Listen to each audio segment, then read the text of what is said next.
నమస్కారం, BSK news కి స్వాగతం. హెడ్లైన్ చూద్దాం.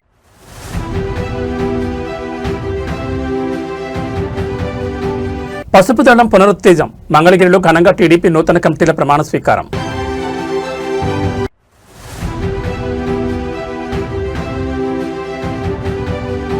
కుకట్పల్లిలో ఆధ్యాత్మిక సందడి. వైభవంగా గరుడ హనుమత్ స్వామివార్ల మూర్తి స్థాపన.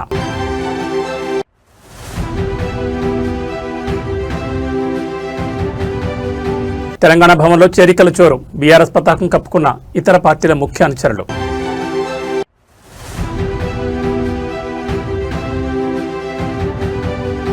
పదవుల కోసం కాదు, ప్రయోజనాల కోసమే మద్దతు స్పష్టం చేసిన ప్రొఫెసర్ కోదండరాం. ఇక డీటెయిల్స్ చూస్తే తెలుగుదేశం పార్టీ నూతన కమిటీల కొలువు ఘనంగా ప్రారంభమైంది. మంగళగిరిలోని పార్టీ కేంద్ర కార్యాలయంలో జరిగిన నూతన కార్యవర్గ ప్రమాణ స్వీకార కార్యక్రమంలో ముఖ్యమంత్రి, పార్టీ అధినేత చంద్రబాబు నాయుడు పాల్గొన్నారు. ఈ సందర్భంగా ఆయన పార్టీ శ్రేణుల్లో నూతన ఉత్సాహాన్ని నింపారు. బలమైన కేడర్ కలిగిన ఏకైక పార్టీ తెలుగుదేశం అని చంద్రబాబు స్పష్టం చేశారు. ఓటమి ఎదురైనప్పుడు చాప చుట్టేసే పార్టీలను చూశామని, కానీ గెలిచినా ఓడినా సగర్వంగా ఎగిరేది కేవలం మన పసుపు జెండా మాత్రమేనని ఆయన ఉద్ఘాటించారు. 4 దశాబ్దాల్లో ఎన్నో సంక్షోభాలను చూశామని, కార్యకర్తల పౌరుషం ఏనాడు తగ్గలేదని కొనియాడారు. సీనియర్లు గౌరవిస్తూనే కొత్త రక్తాన్ని ప్రోత్సహించామని, దాదాపు 250 మందితో పక్కా ప్రణాళికతో కమిటీలు వేశామని తెలిపారు. క్లస్టర్ ఇన్ఛార్జ్ స్థాయి నుంచి పొలిట్ బ్యూరో వరకు పదవులిచ్చి కార్యకర్త అధినేత అనే సిద్ధాంతాన్ని ఆచరణలో చూపించామని పేర్కొన్నారు. 2024 ఎన్నికల్లో సాధించిన విజయం కంటే వచ్చే ఎన్నికల్లో పార్టీకి ఇంకా అధిక ఓట్ల శాతం రావడమే లక్ష్యంగా పనిచేయాలని ముఖ్యమంత్రి దిశానిర్దేశం చేశారు. అందరూ కూడా గుండె మీద చేయబెట్టుకొని ప్రమాణం చేయాలి. ఆత్మసాక్షిగా తెలుగుదేశం పార్టీ ఆశయాలకు, పవిత్ర లక్ష్యాలకు కట్టుబడి ఉంటూ పార్టీ సభ్యునిగా క్రమశిక్షణతో, ప్రజాసేవాభావంతో మనస వాచ కర్మేణ నిరంతరం పాటుపడుతూ నిస్వార్థంగా అవినీతి అక్రమాలకు పాల్పడకుండా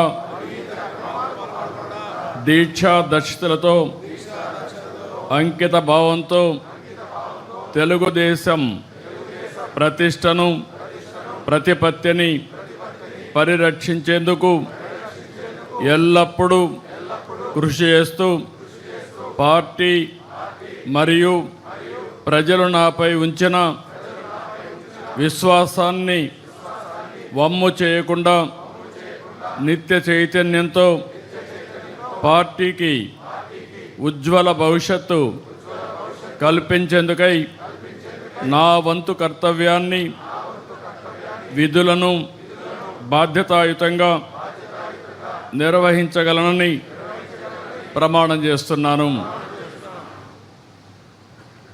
కుకట్పల్లి నియోజకవర్గంలో ఆధ్యాత్మిక శోభ సంతరించుకుంది. స్థానిక రామాలయంలో అత్యంత వైభవంగా జరిగిన గరుడ హనుమత్ స్వామివార్ల మూర్తి స్థాపన మహోత్సవం భక్తుల కోలాహల మధ్య ఘనంగా నిర్వహించారు. ఈ పవిత్ర కార్యక్రమంలో బీఆర్ఎస్ వర్కింగ్ ప్రెసిడెంట్, మాజీ మంత్రి కల్వకుంట్ల తారక రామారావు పాల్గొని ప్రత్యేక పూజలు నిర్వహించారు. ప్రతిష్టాపన మహోత్సవంలో భాగంగా కేటీఆర్ స్వామివారి విగ్రహాలను స్వయంగా క్షీరాభిషేకం చేశారు. శాస్త్రోక్తంగా జరిగిన ఈ కార్యక్రమంలో పాల్గొని స్వామివారి కృపకు పాత్రులయ్యారు. కేటీఆర్తో పాటు ఈ కార్యక్రమంలో Kukatpally MLA Madhavan Krishnarao, Quthbullapur MLA KP Vivekanand మరియు ఎమ్మెల్సీ సెంబీపూర్ రాజు తదితర ముఖ్య నేతలు పాల్గొన్నారు. ఆలయ అర్చకులు కేటీఆర్కి వేదాశీర్వచనం అందించి తీర్థప్రసాదాలు అందజేశారు. భారీ సంఖ్యలో తరలివచ్చిన భక్తులు, పార్టీ కార్యకర్తలతో ఆలయ ప్రాంగణం కిక్కిరిసిపోయింది. అభివృద్ధి పనులతో పాటు ఆధ్యాత్మిక కార్యక్రమాల్లోనూ చురుగ్గా పాల్గొంటూ నియోజకవర్గ ప్రజలతో కేటీఆర్ మమేకమయ్యారు. ఈ విగ్రహ ప్రతిష్టాపనతో కుకట్పల్లి రామాలయం మరింత ఆధ్యాత్మిక కాంతితో విరాజిల్లుతోంది.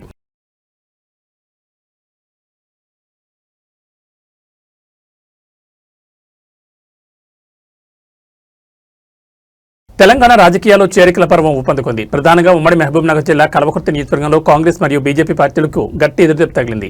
ఆయా పార్టీలకు చెందిన పలువురు కీలక నాయకులు మరియు కార్యకర్తలు ఈ రోజు తెలంగాణ భవన్ వేదికగా బీఆర్ఎస్ పార్టీలు చేరారు. కల్వకుర్తి నియోజకవర్గం నుంచి తరలివచ్చిన కాంగ్రెస్, బీజేపీ నాయకులకు బీఆర్ఎస్ ముఖ్య నేతలు గులాబీ కండువాలు కప్పి పార్టీలకు సాదరంగా ఆహ్వానించారు. క్షేత్రస్థాయిలో పట్టున్న నాయకులు పార్టీలు చేరడంతో కల్వకుర్తి నియోజకవర్గంలో బీఆర్ఎస్ శ్రేణుల్లో కొత్త ఉత్సాహం నెలకొంది. పార్టీ సిద్ధాంతాలకు ఆకర్షితులై కేసీఆర్ నాయకత్వంపై నమ్మకంతోనే తాము చేరుతున్నట్లు వలస వచ్చిన నేతలు స్పష్టం చేశారు. ఈ చేరికల సందర్భంగా కల్వకుర్తి నుంచి భారీ సంఖ్యలో కార్యకర్తలు తెలంగాణ భవన్ చేరుకున్నారు. జై తెలంగాణ, జై కేసీఆర్ నినాదాలతో పార్టీ కార్యాలయం మారుమోగిపోయింది. ఎన్నికలు ఏమైనా ప్రజల పక్షాన్ని నిలబడేది కేవలం బీఆర్ఎస్ మాత్రమేనని, అందుకే ఇతర పార్టీల నుంచి భారీగా వలసలు కొనసాగుతున్నాయని పార్టీ నేతలు ధీమా వ్యక్తం చేస్తున్నారు. ఈ చేరికలు రాబోయే రోజుల్లో కల్వకుర్తి రాజకీయాలపై ఎలాంటి ప్రభావం చూపుతాయో చూడాలి. గారి ఊరు నుంచే ఈ రోజు మాడుగుల మండలం నుంచే మాడుగుల మండలం నుంచే నీ పతనానికి పునాది పడ్డది.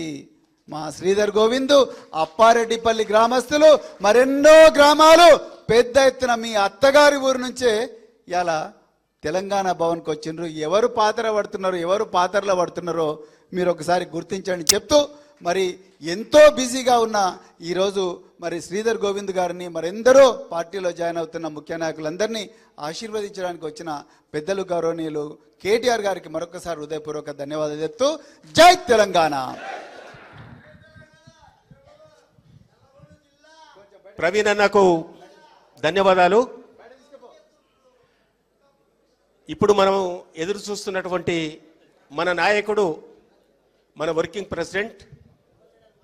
ప్రెసిడెంట్ పెద్దలు గౌరవనీయులు మన కేటీఆర్ గారిని మాట్లాడవలసిందిగా మీ అందరి పక్షాన కోరుతా ఉన్నాను. అందరికీ నమస్కారం. జై తెలంగాణ. గౌరవనీయులు సభాధ్యక్షులు కల్వకుర్తి మాజీ శాసనసభ్యులు పెద్దలు శ్రీ జైపాల్ యాదవ్ గారు, గౌరవనీయులు పార్టీ ప్రధాన కార్యదర్శి, మీ అందరికీ ఆప్తులు సుపరిచితులు పెద్దలు డాక్టర్ ఆర్ఎస్ ప్రవీణ్ కుమార్ గారు, గౌరవనీయులు మన మిషన్ భగీరథకి ఉపాధ్యక్షులుగా పనిచేసిన సోదరులు ఉప్పల వెంకటేష్ గారు, ఫుడ్ కమిషన్ అధ్యక్షులు గౌరవనీయులు శ్రీ గోలి శ్రీనివాసరెడ్డి గారు, సోదరిమణి మన విజితారెడ్డి గారు, అట్లాగే వేదికపైన ఆసీనులైన సీనియర్ నాయకులందరికీ, ఎల్ఎన్ రెడ్డి గారికి, జైపాల్ రెడ్డి గారికి, రమేష్ రెడ్డి గారికి, వెంకటేష్ గారికి, ఇంకా శ్రీనివాస్ రెడ్డి గారికి, విష్ణువర్ధన్ రెడ్డి గారికి, శ్రీనివాస్ యాదవ్ గారికి, నిర్మల గారికి, లాలయ్య గౌడ్ గారికి, విజయ్ గారికి, శంకర్ నాయక్ గారికి, చిటికెల శేఖర్ యాదవ్ గారికి, అందరికీ పేరు పేరున ఈరోజు పార్టీలో ఇప్పుడే చాలా ఉద్విగ్నంగా తన ప్రస్థానాన్ని వివరిస్తూ మరి ఎందుకు ఇవాళ బీఆర్ఎస్లో నేను చేరుతున్నాను అని చాలా స్పష్టంగా క్లుప్తంగా మనందరికీ అర్థమయ్యేటట్టు మరి వివరించడమే కాకుండా పుట్టిన తన జన్మభూమికి తన వంతుగా ఉడతా భక్తిగా తాను చేయగలిగినంత తన సొంత కెపాసిటీలో చేస్తున్న మా సోదరుడు శ్రీధర్ గోవింద్ గారికి, అట్లాగే ఈ కార్యక్రమంలో మరి అక్కడ కల్వకుర్తిలో ఉన్న అరాచక పరిస్థితులను తట్టుకొని గెలిచి వచ్చిన మా సర్పంచ్ సోదరులందరికీ పేరు పేరున, సోదరిమణులకి, గెలిచిన వాళ్ళకే కాకుండా ఓడినా ఇవాళ జెండా దించకుండా పోరాడుతున్న మా సోదరులకి సోదరిమణులకి వేరు పేరున అందరికీ, పత్రికా మిత్రులకి అందరికీ నమస్కారాలు. అధికారము రావడము పోవడము ఇవన్నీ కూడా రొటీన్గా జరిగే కార్యక్రమాలు. 5 ఏళ్లకు ఒకసారి ఎన్నికలు వస్తాయి. వచ్చినప్పుడు ప్రజలకి ఎవరు నచ్చితే వాళ్ళకి ఓట్లేస్తారు. ఓట్లేసిన తర్వాత ఎవరికి మెజారిటీ స్థానాలు వస్తే వారు ప్రభుత్వాన్ని నిర్వహించే బాధ్యత వారు తీసుకుంటారు. ఇది ప్రజాస్వామ్యంలో 5 ఏళ్లకు ఒకసారి జరిగే తంతు. తెలంగాణ రాజకీయాల్లో సెగలు పుడుతున్నాయి. కాంగ్రెస్ ప్రభుత్వం అవలంబిస్తున్న రైతు వ్యతిరేక విధానాలపై ప్రధాన ప్రతిపక్షం బీఆర్ఎస్ పార్టీ పోరాటానికి సిద్ధమైంది. ఈ క్రమంలోనే మే 6వ తేదీన రైతులతో కలిసి రాష్ట్ర వ్యాప్త భారీ నిరసన కార్యక్రమాన్ని పిలుపునిచ్చారు. బీఆర్ఎస్ అధినేత కేసీఆర్ మరియు వర్కింగ్ ప్రెసిడెంట్ కేటీఆర్ రైతుల డిక్లరేషన్ హామీలను విస్మరించిన కాంగ్రెస్ ప్రభుత్వానికి కళ్లు తెరిపించేలా మే 6వ తేదీన రాష్ట్ర వ్యాప్తంగా అన్నదాతలతో కలిసి బీఆర్ఎస్ భారీ ఎత్తున నిరసనలు చేపట్టనుంది. కాంగ్రెస్ ప్రభుత్వం మాట తప్పిందని, ఎన్నికల ముందు ఇచ్చిన హామీలను తుంగలో తొక్కిందని బీఆర్ఎస్ మండిపడుతోంది. ఇది ఏమాత్రం విశ్వసనీయత లేని ప్రభుత్వం అని కేటీఆర్ విమర్శించారు. అనాదిగా తెలంగాణ విషయంలో కాంగ్రెస్ పార్టీ అనుసరించిన ద్రోహపూరిత వైఖరిని నేతలు ఎండగట్టారు. నీళ్లు, నిధులు, నియామకాల విషయంలో కాంగ్రెస్ ఎప్పుడు తెలంగాణకు అన్యాయమే చేస్తూ వస్తుందని ధ్వజమెత్తారు. కేసీఆర్ పాలన వర్సెస్ కాంగ్రెస్, కేసీఆర్ గారి నేతృత్వంలో తెలంగాణ రాష్ట్రాన్ని సాధించుకున్న తర్వాత రైతు బంధు, ఉచిత విద్యుత్ వంటి పథకాలతో రైతాంగం స్వర్ణయుగం చూసిందని, కానీ ఇప్పుడు కాంగ్రెస్ హయాంలో మళ్లీ కరెంటు కష్టాలు, ఎరువుల కొరత మొదలయ్యాయని బీఆర్ఎస్ ఆవేదన వ్యక్తం చేస్తోంది. కాంగ్రెస్ పార్టీ, కాంగ్రెస్ ప్రభుత్వం విశ్వసనీయత లేనటువంటి ప్రభుత్వం, పార్టీ. అనాదిగా తెలంగాణ విషయంలో ద్రోహాన్ని, దుర్మార్గపు వైఖరిని కొనసాగించింది.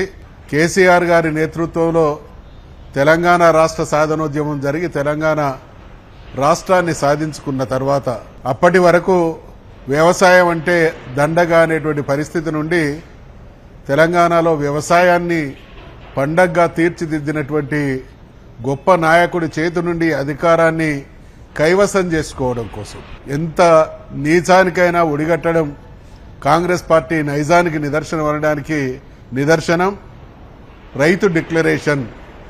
వరంగల్లో జరిగినటువంటి రైతు డిక్లరేషన్కు కాంగ్రెస్ పార్టీని అధికారంలోకి తీసుకురావడానికి స్వయంగా కాంగ్రెస్ పార్టీ అగ్రనాయకుడైనటువంటి రాహుల్ గాంధీ గారు వచ్చి ఇచ్చినటువంటి హామీని నమ్మి ఓట్లేసినటువంటి తెలంగాణ రైతాంగానికి ఈ 2.5 సంవత్సరాల కాలంలో మళ్లీ వ్యవసాయం అంటే దండగా అనేటువంటి దుస్థితిని పునరావృతం చేస్తున్నటువంటి దుర్మార్గపు పాలన కొనసాగుతున్నది. కాబట్టి అన్ని పంటలకు కూడా బోనస్ ఇస్తామనేటువంటి హామీ ఇచ్చి ఇవాళ ఏ పంటను కూడా కొనలేనటువంటి దయనీయమైనటువంటి స్థితి. ప్రత్యేకించి మక్కలు పండించినటువంటి రైతుల పరిస్థితి చాలా దయనీయంగా తయారైంది. ఈరోజు పత్తి పంటను పండించి నష్టపోతే ఆ నష్టం నుండి బయటపడడానికి మక్కను ఆశ్రయిస్తే కుప్ప తెప్పలుగా పండినటువంటి మక్కను కొనేటువంటి స్థితిలో ఈ ప్రభుత్వం లేకపోవడం వల్ల 250 రూపాయలు 240 రూపాయలకు అమ్ముకోవాల్సినటువంటి మక్కల్ని 170, 180 రూపాయలకు అమ్ముకునేటువంటి దుస్థితికి కారణం కాంగ్రెస్ ప్రభుత్వం, రేవంత్ రెడ్డి పాలన నిర్వాహకం. కాబట్టి రైతుల కోసం, తెలంగాణ ప్రయోజనాల కోసం ఆవిర్భవించినటువంటి పార్టీగా బీఆర్ఎస్ పార్టీ నాయకులమైనటువంటి మేమందరం కూడా కాంగ్రెస్ పార్టీ చేసినటువంటి దాష్టీకాలన్నిటికీ లో కూడా అగ్రభాగాన నిలిచేది రైతు డిక్లరేషన్. కాబట్టి మే 22వ తారీఖు నాడు తెలంగాణలో ఉండేటువంటి ప్రత్యేకించి వరంగల్ ప్రాంత రైతాంగం అంతా తరలివచ్చి మే 6వ తారీఖు నాడు ఖచ్చితంగా ఈ దుర్మార్గపు పాలనను నిరసించాలి. ఏ హామీలైతే వాళ్ళు ఇవ్వడం జరిగిందో అవి అమలు చేయాలనేటువంటి డిమాండ్తో కార్యక్రమం ఉంటుందనేటువంటి హెచ్చరిక చేస్తూ మే 6వ తారీఖులోపు ప్రభుత్వం ఇచ్చినటువంటి హామీకి అనుగుణంగా అన్ని పంటల్ని కూడా కొనుగోలు చేసి రైతాంగాన్ని ఆదుకోవాలి. లేని పక్షంలో జరగబోయేటువంటి విపరీత పరిణామాలకు ఇదటి మొదటి అడుగు అనేటువంటి హెచ్చరిక చేస్తూ సెలవు తీసుకుంటాం. రాజకీయాల్లో నిత్యం బిజీగా ఉండే బీఆర్ఎస్ వర్కింగ్ ప్రెసిడెంట్ కేటీఆర్ తాజాగా యువతకు ఒక హృదయమైన సందేశాన్ని ఇచ్చారు. నేటి బురుకుల పరుల జీవితంలో మనం ఎన్నో కోల్పోతున్నామని, ముఖ్యంగా తల్లిదండ్రులకు ఇవ్వాల్సిన సమయం ఇవ్వలేకపోతున్నామని ఆయన ఆవేదన వ్యక్తం చేశారు.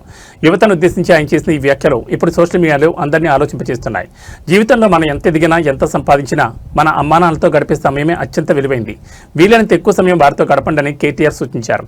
మనం మన తల్లిదండ్రుల దగ్గరకు తీసుకుని ఆప్యాయంగా హత్తుకుంటే వారి కళ్ళలో కనిపించే అతృప్తి, ఆనందం మరెక్కడ దొరకదని ఆయన ఎమోషనల్ అయ్యారు. సమయం చాలా వేగంగా గడిచిపోతోంది. రేపు అనేది మన చేతిలో లేదు. ఒకసారి వెనక్కి తిరిగి చూసుకుంటే మనకంటూ కొన్ని మధుర జ్ఞాపకాలు మిగలాలి అంటూ వారితో గడపడం ఒక్కటే మార్గం అని యువతకు దిశానిర్దేశం చేశారు. మనం సంపాదించే ఆస్తుల కంటే తల్లిదండ్రులతో మనం పంచుకున్న ప్రేమపూర్వక క్షణాలే జీవితాంతం మనల్ని నడిపిస్తాయని ఆయన పేర్కొన్నారు. రాజకీయ నేతగా కాకుండా ఒక బాధ్యత గల కుమారుడిగా కేటీఆర్ ఇచ్చిన ఈ సందేశం ప్రతి ఒక్కరి గుండెను హత్తుకుంటోంది. మరి మీరు ఈరోజు మీ అమ్మానాన్నలతో మాట్లాడారా? వారితో కాసేపు సమయం గడిపారా? ఒకసారి ఆలోచించండి. I don't know your dad, but trust me, just go give him a hug and kiss him. He'll love it. Honestly, I'm not even kidding. After going home, you need to. No, I'm a dad today. I have a 20-year-old son and a 17-year-old daughter. I can tell you, today, when I look back, girls and boys, I'll tell you one thing, please remember this. Life goes by in a jiffy. In the blink of an eye, time అయిపోతుంది, మనకు అర్థం కూడా కాదు. ఇప్పుడు when you're sitting here, see, every single moment that we spend on this planet, time and space make it very unique. That those two coordinates make every single occasion, every single situation unique. But కళ్ళు మూసి తెరిచే లోపల అంటారు చూడు, నిజంగా కూడా మీకు ఇప్పుడు నా కాలేజ్ డేస్ అని గుర్తు చేసుకుంటే 90% గుర్తురాదు. 10% ఏదో కొన్ని things I remember. School days అనుకుంటే maybe 5% I remember. So last year ఏం జరిగింది, అంతకుముందు ఏం జరిగింది అంటే ఇప్పుడు you think back, it just goes like that. So my only suggestion to you is live in the moment and if you like hugging your dad or mom, please do it. Don't even hesitate, don't even think నూకేస్తారు మీ డాడే కదా, ఏమైతే so పెద్ద ఫరక్ కూడా పడదు. కానీ he'll love it, I'm telling you, he'll love that expression of love and affection. Every dad, even my dad, I never hugged him till I was like 40 maybe. First time I think I hugged him was after that 2015 GHMC election. Dagar voi kaal mokkina, he did that, I did that, and then I was like, okay, this is good. This was more recent, my birthday. So aitadi in India especially, male children and dads have this problem, whereas girls on the other hand, they are affectionate. పోయి మీద పడతారు, తంతారు, గుద్దుతారు. So వాళ్ళకి నడుస్తుంది డాడ్స్తోని. But I think you're a boy and you should do it also, and I think your dad will love it. Absolutely, this is something that I will. Please share in socials what happens. If it is a positive thing, ఏదైనా okay, I'll do this. Yeah.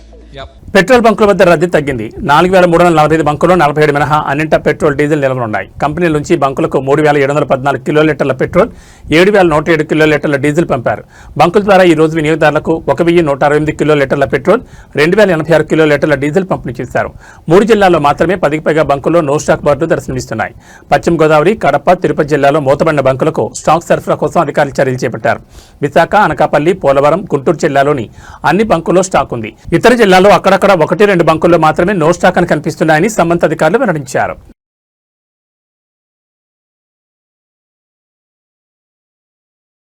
Kakinada జిల్లా ప్రజలకు ఇంధన సరఫరాపై ఉన్న ఆందోళనను పటాపంచలు చేశారు Kakinada MP Tangella Uday Srinivas. పశ్చిమాసియాలో నెలకొన్న ఉద్రిక్తతల వల్ల అంతర్జాతీయంగా ఇంధన సరఫరాపై తాత్కాలిక ఒత్తిడి ఏర్పడిందని, అయితే ఇప్పుడు పరిస్థితి పూర్తిగా అదుపులోకి వచ్చిందని ఆయన స్పష్టం చేశారు. కేవలం మాటలతోనే కాకుండా స్వయంగా క్షేత్రస్థాయిలోకి వెళ్లి ప్రజల్లో భరోసా కల్పించారు. కాకినాడలోని సూర్యచంద్ర ఫిల్లింగ్ స్టేషన్ చేరుకున్న ఆయన అక్కడ స్వయంగా ఆయిల్ ట్యాంకర్ను అన్లోడ్ చేయడమే కాకుండా వాహనదారులకు స్వహస్తాలతో పెట్రోల్ నింపి అందరినీ ఆశ్చర్యపరిచారు. పెట్రోల్, డీజిల్ సరఫరాలో ఎటువంటి కొరత లేదని, వినియోగదారులు ఆందోళన చెందాల్సిన అవసరం లేదని ఈ సందర్భంగా ఆయన పిలుపునిచ్చారు.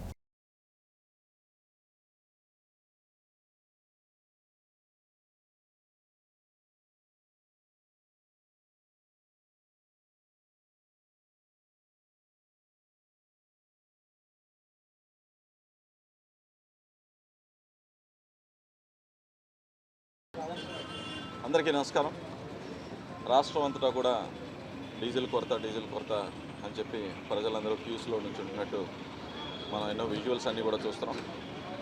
సో రాష్ట్ర ముఖ్యమంత్రి గారు చంద్రబాబు నాయుడు గారు, అలాగే ఉప ముఖ్యమంత్రి పవన్ కళ్యాణ్ గారు, అండ్ మెయిన్గా ఫాదర్ చనిపోయినా సరే అక్కడ ఉంటున్నా సరే మన civil supplies minister Nadella Manohar గారు దీన్ని ప్రత్యేకంగా పర్యవేక్షిస్తూ ఎవరికి కూడా డీజిల్ కొరత లేకుండా మ్యాక్సిమం ప్రయత్నం చేస్తాం. ఇది మనం energy import based country. So 85% of the energy వచ్చేసి మనం ఇతర దేశాల నుంచి దిగుమతి చేసుకోవాలి. వార్ రావటం వల్ల, అక్కడ వెస్ట్ ఏషియా వార్ రావటం వల్ల ట్యాంకర్స్ అన్నీ ఆగిపోవడం జరిగింది. అప్పటికీ కూడా మోడీ గారి, చంద్రబాబు నాయుడు గారి, అలాగే పవన్ కళ్యాణ్ గారి నేతృత్వంలో ఏర్పడిన ఎన్డీఏ ప్రభుత్వం అన్ని దేశాల కన్నా ఎక్కువగా ప్రయత్నం చేసి మనకి వీలైనంత ఇబ్బందిని తగ్గించే విధంగా ట్యాంకర్స్ నది కూడా తీసుకురావడం జరుగుతుంది. ప్రత్యేకంగా కాకినాడ జిల్లాలో 160 పెట్రోల్ బంకులు ఉన్నాయి. మీకు వాస్తవం అనేది కూడా చెప్తున్నాను పబ్లిక్ అందరికీ కూడా. ఈ 160 పెట్రోల్ బంకులో ఎవ్రీడే కన్జంప్షన్ మన కాకినాడలో రెగ్యులర్గా కొరత లేనప్పుడు కూడా ప్రతిరోజు సుమారు 3,80,000 లీటర్లు జిల్లా వ్యాప్తంగా, అంటే కాజులూరు మండలంతో కూడా కలుపుకుని 3,80,000 లీటర్లు డీజిల్ని మనం వినియోగించుకుంటాం. అలాగే 2,50,000 లీటర్ల పెట్రోల్ కూడా వినియోగించుకుంటాం. దీనికి యాక్చువల్గా పీపుల్ని భయభ్రాంతులకు గురి చేసి సోషల్ మీడియాలో డీజిల్ అయిపోతుంది లేదు అనటం వల్ల 3,80,000 కాస్త 6.5 లక్షల లీటర్లు ప్రతిరోజు మనం అంటే పానిక్ సిచ్యువేషన్లో 6.5 లక్షలు కొట్టించేసుకుంటున్నారు. అంటే డీజిల్ కొరత కన్నా కూడా ఎక్కువ. ఇప్పుడు 2,000 కొట్టించుకునేటోళ్ళు కావాలని అవసరం లేకపోయినా 4,000, 6,000 సడన్గా వచ్చేసి ఒక బ్యాంకులో కూడా వెళ్ళి మీరు మొత్తం నా డబ్బులు అన్నీ ఇచ్చేయండి అంటే బ్యాంక్ అయినా ఇబ్బంది ఉంటుంది. అది చదువుకుంటాకి టైం పడుతుంది తప్ప ఏ బిజినెస్లోనైనా సరే. అలాగే ఎవరో ఏ భయభ్రాంతులు గురవ్వక్కర్లేదు. వెస్ట్ ఏషియాలో వారం జరుగుతున్న వాస్తవం కరెక్టే, కొంచెం అటు ఇటు ఉండొచ్చు. బట్ మనకున్న 160 పెట్రోల్ బంకుల్లో కూడా 3,80,000 నుంచి 6,50,000కి వెళ్ళింది. సో దీంట్లో డ్రై అయిన పెట్రోల్ బంకులు కాకినాడ జిల్లా వరకు 11, అందులో 1 కాజులూరు మండలం, మొత్తం 10 బంకులే డ్రై అయింది. వాటికి కూడా ఈరోజు ఈవినింగ్ డ్రై అనేది ఏ పెట్రోల్ బంక్లో కూడా డీజిల్ పెట్రోల్ లేకుండా మొత్తం 160కి 160 పెట్రోల్ బంకుల్లో ఇంక్లూడింగ్ నయారా, బీపీసీఎల్, హెచ్పీసీఎల్, ఐఓసీఎల్లో కూడా అన్ని బంక్స్లో కూడా డీజిల్ అండ్ పెట్రోల్ అవైలబిలిటీ ఉంది. దీంట్లో ఇప్పుడు కోత వచ్చే సీజన్ కాబట్టి రైతులందరికీ కూడా ప్రతి ఒక్క మెషిన్కి కూడా మ్యాపింగ్ చేయడం జరిగింది, టోకన్స్ ఇవ్వడం జరుగుతుంది.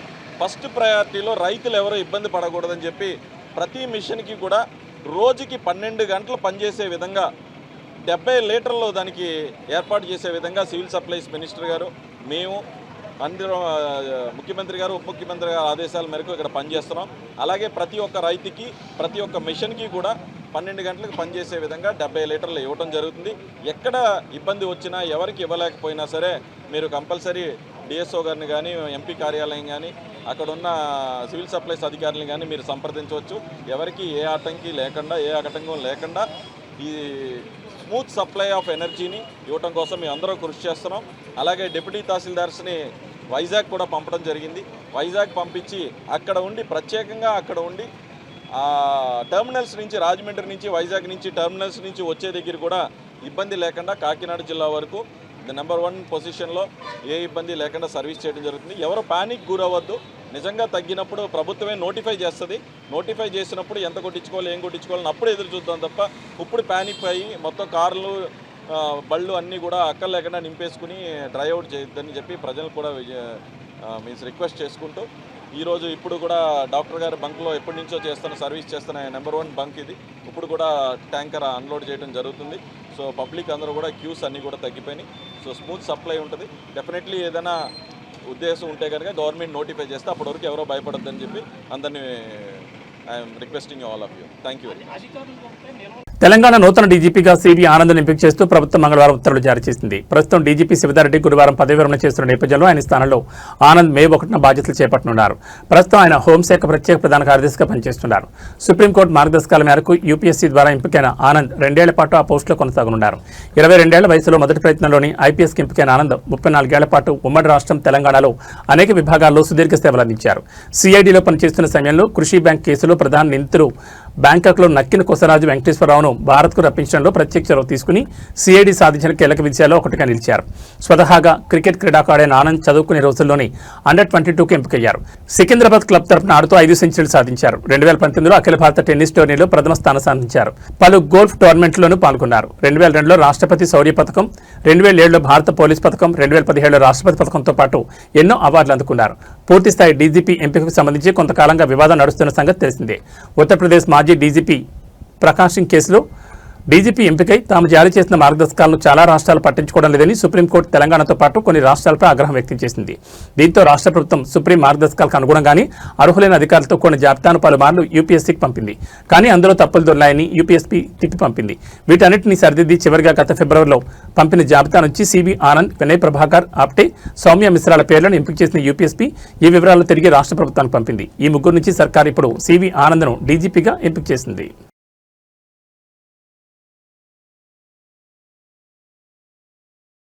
మెడికల్ కాలేజీలో పెను వివాదం చోటు చేసుకుంది. ఒక చిన్న అజాగ్రత్త నిండు ప్రాణాన్ని పలుకున్న ఘటన మహారాష్ట్రలోని నాసిక్లో కలకలం రేపింది. లిఫ్ట్ దగ్గర వేచి చూస్తున్న సమయంలో జరిగిన ఈ ఘోర ప్రమాదానికి సంబంధించిన వివరాలు చూస్తే నాసిక్లోని ఒక ప్రైవేట్ మెడికల్ కాలేజీలో జ్యోతి అనే 50 ఏళ్ల మహిళ లిఫ్ట్ కోసం వేచి చూస్తోంది. లిఫ్ట్ ఎక్కడ ఉందో అని ఆ ఆతృతతో ఆమె లిఫ్ట్ డోర్ వద్దకు వెళ్లి లోపలికి కిందకి తెంగు చూస్తుంది. దురదృష్టవశాత్తు సరిగ్గా అదే సమయంలో లిఫ్ట్ పై నుంచి కిందకు రావడంతో ఆమె తల అందులో చిక్కుకుపోయింది. తీవ్రంగా గాయపడిన జ్యోతిని వెంటనే ఆసుపత్రికి తరలించినప్పటికీ చికిత్స పొందుతూ మృతి చెందింది. ఈ హృదయ విదారక దృశ్యాలని అక్కడ ఉన్న సీసీటీవీ కెమెరాలో రికార్డ్ అయ్యాయి. లిఫ్ట్ వద్ద ఏమాత్రం అజాగ్రత్తగా ఉన్నా ఎంతటి ప్రమాదమో ఈ ఘటన మరోసారి నిరూపించింది. అధికారులు ఈ ఘటనపై కేసు నమోదు చేసుకుని దర్యాప్తు చేస్తున్నారు.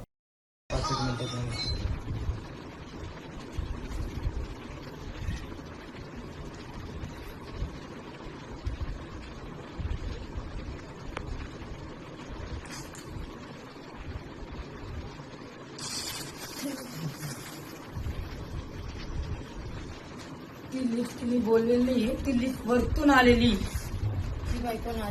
पेशंट आलं तिथे पेशंट नाही परवानशीला गाठ करून टाकला काय तू विनंती केली ना परवानगी नाही दिसत नाही ना कोणी अजून आज पैसे द्यायला दिले ना काय तो तिथं जीव गेलेला आहे तो जागच गेले तिथं जीव गेलेला आहे काही एवढं वेळ थोडी हे सुद्धा नाही. वरतून लिफ्ट बोलायला शिवाय येत नसती. वरतून लिफ्ट आली कसं आणि ती हे पण नाही उडायली वरती पण नाही होते ना ती वरती पण होत नाही ना ती ही वरतून लिफ्ट बोलवलेली वरतून खाली बोलवलेली तिचा हात पाय तिचं काही तिला माहितीच नाही ती लिफ्ट तिथे खाली बटन दाबलेली कोणते वरची आता व्हिडिओ दाखवा आम्हाला वरती कोण होता ते बी दाखवा 2 मिनिटं थांब पुरं उद्या ना हा टायमिंगला पुरं करतो ते कसं काय काढता कसं नाही ते तर बघा आता पूर्ण बघा काय कामगार सगळे किती वेळ गेला ना शेवटी तास गेला ना हे आता हे आता किती वेळ टाइमपास चालला आहे का एकतरी कर्मचारी सगळं काम करू राहिले आहे का डील तर आहे का तिथं कोणी आहे का तिथं प्रशासन आहे त्यांचं एवढं जिल्ह्यात का त्यांचेच कामगार काम करू राहिले फक्त. म्हणजे नेमकं मर्डर बिडर आहे काय?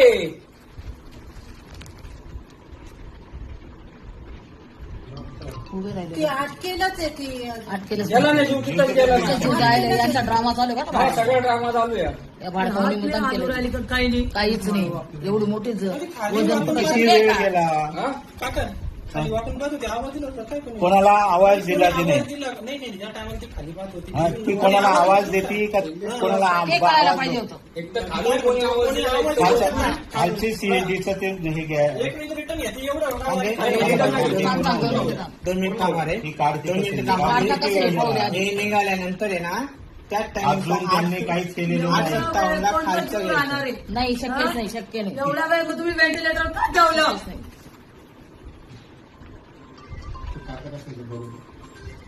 किती वेळ गेला? अजून अटके नाही. अजून अटके नाही. अजून सुद्धा नाही. हा वेळ आहे का? किती वेळ गेला? 4 मिनिटं गेले. पूर्ण 9 मिनिटाची फुटेज.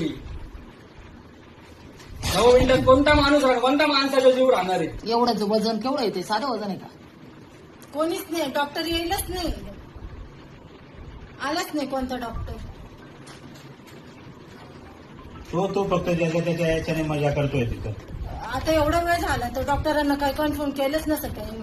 हा एक कोणता आला फक्त. काय करताय? फक्त बघताय.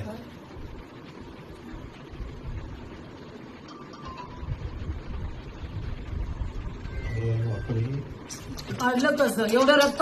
బిగ్ బాస్ ఫేమ్ నటి అశ్వరెడ్డి మరోసారి వార్తల్లో నిలిచారు. గత కొంతకాలంగా వివాదాలు దూరంగా ఉంటున్న ఈ బ్యూటీ ఇప్పుడు ఒక సంచలన ఆడియో కాల్తో సోషల్ మీడియాను షేక్ చేస్తున్నారు. ఒక వ్యక్తితో అశ్వరెడ్డి జరిపిన సంభాషణ ఇప్పుడు నెట్టింట వైరల్గా మారింది. ఆ ఆడియోలో ఉన్న ముఖ్యాంశాలు గమనిస్తే కేవలం డబ్బుల విషయంలోనే ఈ వివాదం నడుస్తున్నట్లు అర్థమవుతోంది. నాకు మే నెల వరకు టైం ఇస్తే నీకు రావాల్సిన 1.5 కోట్లు వెనక్కి ఇచ్చేస్తాను, అంతవరకు ఆగాల్సిందే అంటూ అశ్వ స్పష్టం చేశారు. కాదు కూడదని నాపై ఒత్తిడి తెస్తే నేను కూడా ఎదురు కేసు పెడతాను, నన్ను ఇబ్బంది పెట్టాలని చూస్తే ఊరుకోరని సదరు వ్యక్తిని హెచ్చరించారు. మా ఇంట్లో వారిని గొడవలోకి తీసుకురావద్దు, అది పద్ధతి కాదు అని హెచ్చరిస్తూనే సమస్యను సామరస్యంగా పరిష్కరించుకుందామని కోరారు. ఈ వివాదాన్ని పరిష్కరించడానికి ప్రవీణ్ మరియు ప్రముఖ జ్యోతిష్యుడు వేణుస్వామితో మాట్లాడదామని, వారు చెప్పినట్లు విందామని అశ్వరెడ్డి ఆ ఆడియోలో పేర్కొనడం ఇప్పుడు చర్చనీయాంశంగా మారింది. అయితే ఈ ఆడియోలో వినిపిస్తున్న గొంతు నిజంగా ఆమెదేనా? అసలు ఆ 1.5 కోట్ల వివాదం దేనికి సంబంధించింది? ఈ విషయంలో వేణుస్వామి ప్రస్తావన ఎందుకు వచ్చింది అనే కోణంలో సోషల్ మీడియాలో రకరకాల చర్చలు నడుస్తున్నాయి. దీనిపై అశ్వరెడ్డి నుంచి ఇంకా అధికారిక స్పందన రావాల్సి ఉంది.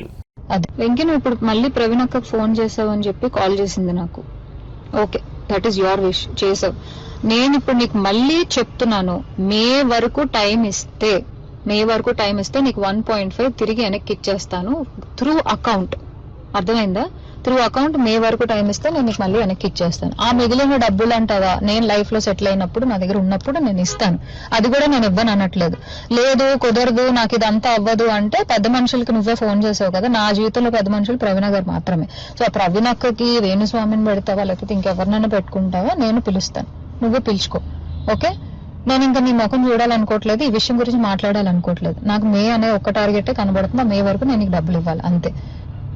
లేదు కాదు అంటే నేనే పెడతాను హెరాస్మెంట్ కేసు. ఎందుకంటే మా అక్కని ఇన్వాల్వ్ చేస్తున్నాడు, మా మమ్మీని ఇన్వాల్వ్ చేస్తున్నాడు, లేకపోతే మా ఇంటికి వస్తానంటున్నాడు. అసలు నా పర్మిషన్ లేకుండా నువ్వు మా ఇంటికి రావడం ఏంటి, లేకపోతే నేను మీ ఇంటికి వెళ్ళడం ఏంటి? ఇంట్లో వాళ్ళు ఇన్వాల్వ్ చేసుకోకుండా నువ్వు నేను మాట్లాడాలి, నువ్వు నేను సాల్వ్ చేసుకోవాలి అంటే నా వైపు నుంచి ప్రవీణ్ అక్క వేణుస్వామి మధ్యలో కూర్చుంటారు. మే వరకు నేను ఆ డబ్బులు సెటిల్ చేస్తాను. అది తెలుగు సినిమా అంటేనే రంగుల ప్రపంచం. ఈ ప్రపంచానికి 4 బలమైన మూలస్తంభాలు మన అగ్ర కథానాయకులు చిరంజీవి, బాలకృష్ణ, వెంకటేష్ మరియు నాగార్జున. దశాబ్దాలు గడుస్తున్న, తరాలు మారుతున్న వీరి క్రేజ్ మాత్రం తగ్గలేదు సరికదా. నవతరం హీరోలకు ధీటుగా వరుస సినిమాలతో బాక్సాఫీస్ వద్ద సత్తాచాటుతున్నారు.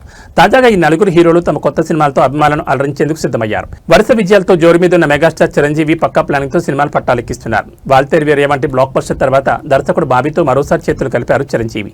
కేవీఎన్ ప్రొడక్షన్స్ నిర్మిస్తున్న ఈ భారీ కమర్షియల్ ఎంటర్టైనర్ త్వరలోని షూటింగ్ ప్రారంభించుకోనుంది. ఇది పూర్తయిన వెంటనే దసరా ఫేమ్ శ్రీకాంత్ పోదిల దర్శకత్వంలో మరో వైవిధ్యమైన సినిమాకు మెగాస్టార్ గ్రీన్ సిగ్నల్ ఇచ్చారు. రాజకీయాల్లో, సామాజిక సేవలో ఎంత బిజీగా ఉన్నా సినిమాల విషయంలో బాలయ్య రూటే వేరు. ప్రస్తుతం గోపీచంద్ మల్లిని దర్శకత్వంలో ఒక మాస్ యాక్షన్ మూవీ చేస్తున్న బాలయ్య దీంతో పాటే కొరటాల శివ దర్శకత్వంలో మరో సినిమాను సమాంతరంగా పూర్తి చేయనున్నారు. వివేక్ ఆత్రేయ, విజయ్ కనకమేడల వంటి యంగ్ డైరెక్టర్ల కథలకు కూడా బాలకృష్ణ పచ్చజెండా ఊపినట్టు తెలుస్తోంది. ఇక వెంకీ మామ ఎప్పుడు తనదైన స్టైల్లో సైలెంట్ గా వచ్చి హిట్ కొట్టడంలో దిట్ట. ప్రస్తుతం మాటల మాంత్రికుడు త్రివిక్రమ్ దర్శకత్వంలో ఆదర్శ కుటుంబం హౌస్ నెంబర్ 47 చేస్తున్నారు. ఈ మూవీ తర్వాత multi starrer king Anil Ravipudi direction లో క్రేజీ మూవీ పట్టాలెక్కనుంది. ఇది 2027 సంక్రాంతి కానుక విడుదలయ్యే అవకాశం ఉంది. Style and energy care of address అయిన నాగార్జున తన కెరీర్ లో అత్యంత ప్రతిష్టాత్మకమైన 100వ సినిమాపై దృష్టి పెట్టారు. కార్తీక్ దర్శకత్వంలో తెరకెక్కుతున్న ఈ సినిమాలో సీనియర్ హీరోయిన్ టబు కీలక పాత్రలో నటిస్తున్నారు.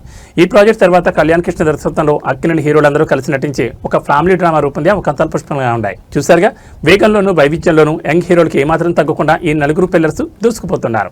వీరు రాబోయే సినిమాలు బాక్సాఫీస్ వద్ద ఎలాంటి వండర్స్ క్రియేట్ చేస్తాయో చూడాలి మరి.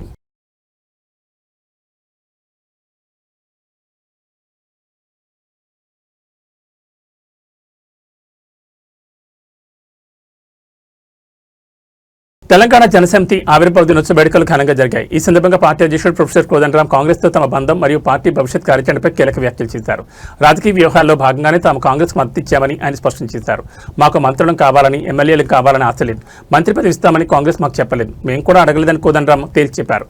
తాము అధికార కాంక్షతో రాజకీయాలు చేయడం లేదని పునరుద్ఘాటించారు. రాష్ట్ర ప్రయోజనాల దృష్ట్యా ఒక రాజకీయ వ్యూహం ప్రకారమే కాంగ్రెస్ పార్టీకి మద్దతు ప్రకటించామని ఆయన వెల్లడించారు. అవసరమైన ప్రతి సందర్భంలోనూ ప్రజల పక్షాన్ని నిలబడి తోడుగా ఉన్నామని గుర్తు చేశారు. పార్టీ తదుపరి అడుగులు ఎటువైపు అన్నదానిపై స్పష్టతనిస్తూ మే 12న టీజేఎస్ ప్లీనరీ సమావేశం నిర్వహించనున్నట్టు తెలిపారు. ఈ సమావేశంలో పార్టీ భవిష్యత్తుకు సంబంధించి అత్యంత కీలక నిర్ణయాలు తీసుకోబోతున్నట్లు ప్రకటించారు. తెలంగాణ ఉద్యమ కాలం నుంచి తనదైన ముద్ర వేసిన కోదండరాం ఇప్పుడు ప్లీనరీ వేదికగా ఎలాంటి ప్రకటన చేయబోతున్నారు, టీజేఎస్ భవిష్యత్తులో ఏ పాత్ర పోషించనుంది అన్నది ఇప్పుడు రాజకీయ వర్గాల్లో ఆసక్తికరంగా మారింది.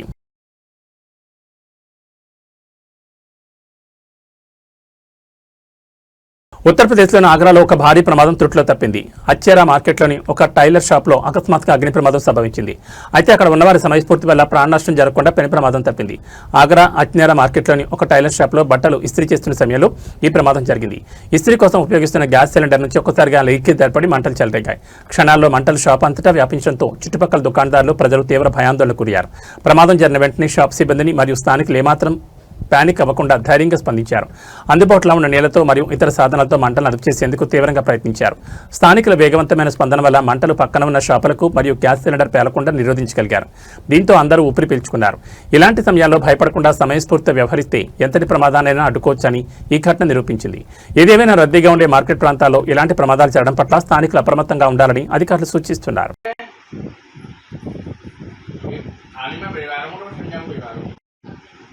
आयुष ब्लड डेयरी है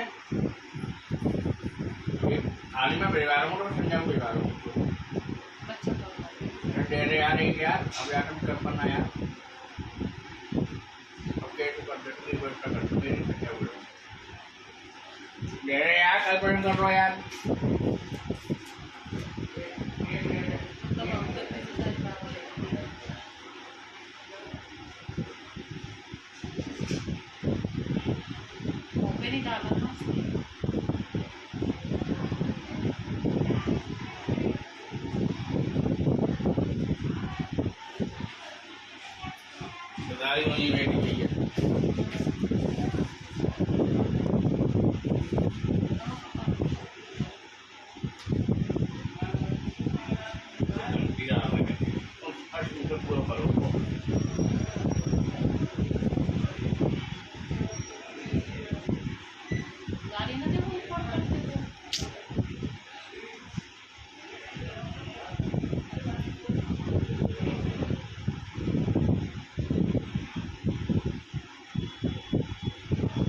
सलाह दे रहे बच्चे को हम सलाह दे रहे थे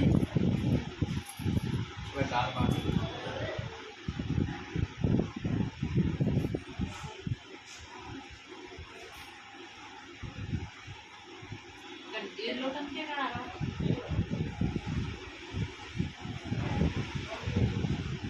जाना बगल में पटोगा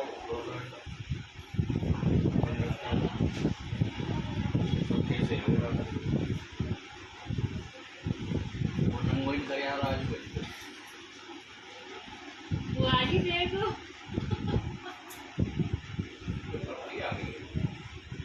ఏబీ బులెటిన్ విశేషాలు. నమస్కారం.